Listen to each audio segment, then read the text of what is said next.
I'm from Russia. I've been studying in Guangdong University of Foreign Studies for 3 years. I'm getting a master's degree in translation studies. When I first came to Guangzhou in 2018, I just fell in love with the city, and I realized that that's the city where I want to study. I really enjoy that here in Guangzhou you can see both the historical sites and a lot of interesting buildings that represent modern China.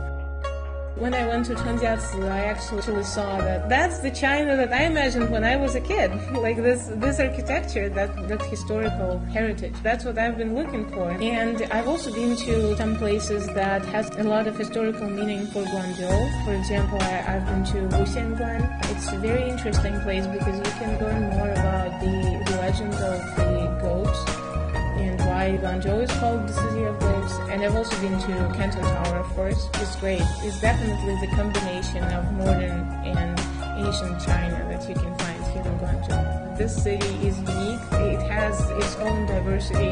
And it's just great living here and experiencing the culture and experiencing the modern China as well as the ancient China.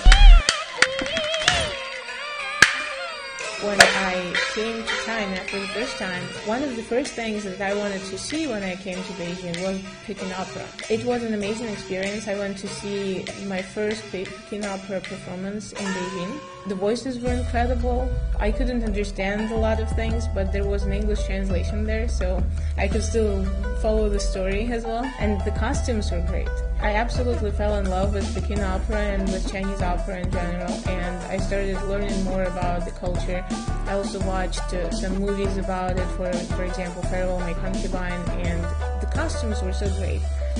So once I went to Beijing again in 2020, I also got to experience it and try on the Beijing opera costume. When I came here, I decided that I definitely need to go and see Cantonese opera. And it was incredible. The performance was so great. We enjoyed this incredible Cantonese opera, Qiao Guo Fu Ren.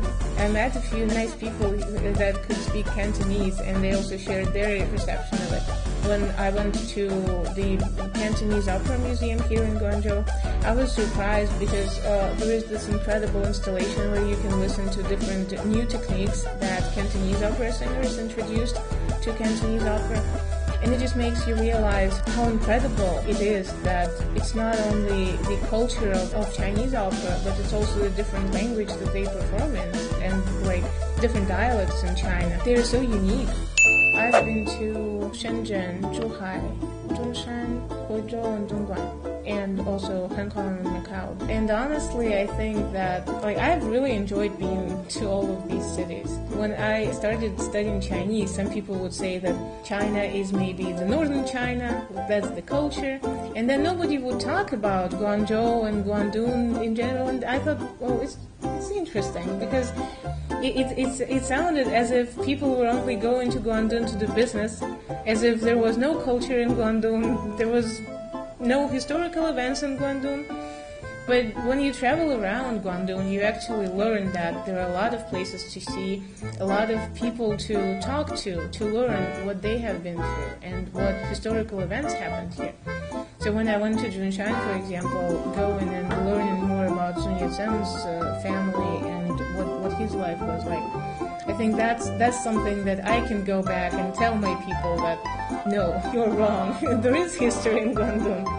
我很开心这3年可以在广州，在广东学习，然后了解广东和广州文化。我希望以后还可以来到广州。